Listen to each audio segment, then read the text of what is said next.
Welcome to our demonstration garden. We had a ton of water coming off the building and off the parking lot, and we needed a good way to deal with all that storm water. And so we actually worked with VCAP, the Virginia Conservation Assistance Program, through the Soil and Water Conservation District.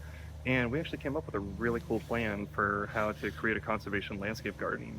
And this will give you a good chance to see what works well for native plants for wet soil here in Virginia. So, what is conservation landscaping?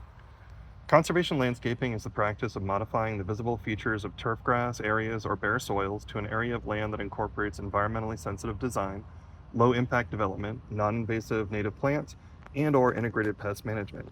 The purpose is to create a diverse landscape that helps to protect clean air and water and support wildlife.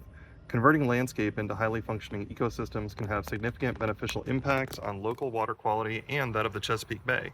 So what I did is I designed a series of plant beds that are filled with mostly native plants and plants that will capture the storm water from storms. This is a challenging site. Not only do we have really poor clay soil, but as you can see, the whole site is extremely flat, so there's nowhere for water to go.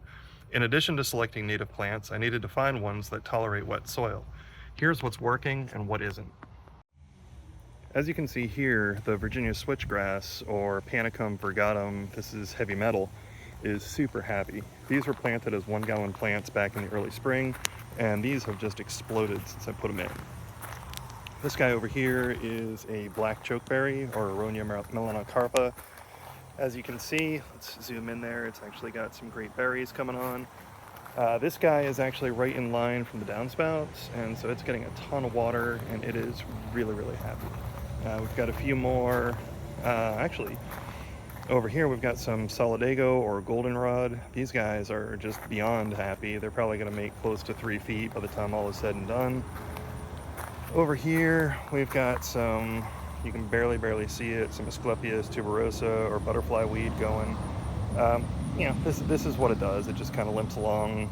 It's definitely not a showpiece plant, but that's all right.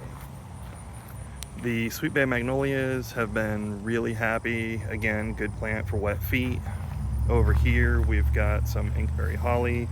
These are Ilex glabra shamrock.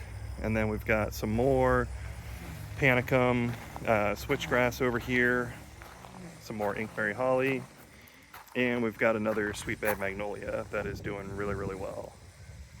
Now here we get to where it's not quite so successful. So Annabelle hydrangeas, Hydrangea arborescens, in theory they like wet feet, not this wet.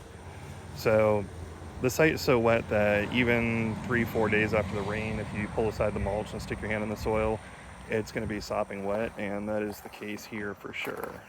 On the other hand, these winterberry holly are just beyond happy, and you can see that they're really happy and healthy and putting out a ton of berries as well. Coming over here, you can see my swamp white oak, or Quercus bicolor. That is doing phenomenally well. The birds haven't found the bird feeder yet, but that's all right, they'll get there. The black-eyed Susan, Rudbeckia, Fulgida, Goldsturm are just beyond happy, so apparently they like it nice and wet, even though they're listed as a drought-tolerant plant. These little guys have been a disappointment. So what you see here, or almost see here, are little blue stem grasses, or Schizocarium, Pseudoparium, Twilight Zone. These guys are definitely not jamming out. They've kind of struggled from the minute I put them in. So I think what we're going to end up doing is replacing these in the fall once the weather cools down. And over here we've got some more inkberry hollies that are flushing just a ton of new growth. We've got this rock that I successfully planted there to keep people from backing over my plants. In the foreground here, we've got tussock sedge or Carex stricta. So you can see we've got a nice line of that. Look at that movement in the wind. That is just fantastic. And this is doing really well with wet feet. In the background, we've got St. John's wort, also known as Hypericum, and this is doing spectacularly well.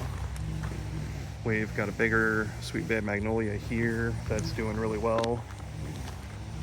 And also you can see the river birch. This is one of the original plantings, and that's been doing quite well. One thing we had to do to make the state happy was plant this area up in here to catch a little bit more storm water. So these are new plants as of about 2 weeks ago. So this is another variety of Panicum. I think this is called Dallas Blue. And then in the front here, we've got Crested Iris or Iris cristata. So those are doing pretty well as well. And that's it. I mean, this garden here holds so much water in the soil that I haven't even had to do any supplemental watering since this got planted in March. So it gives you an idea of just how wet the soil is here. Hopefully this little garden tour is giving you a good idea of what works well in terms of Virginia native plants for wet soil. Gives us a good idea, and we'll keep checking in on the rain garden here. If you're curious to do something like this at your house, use the link in the description down below to find out how to reach me, and we can do that for you. All right, thanks.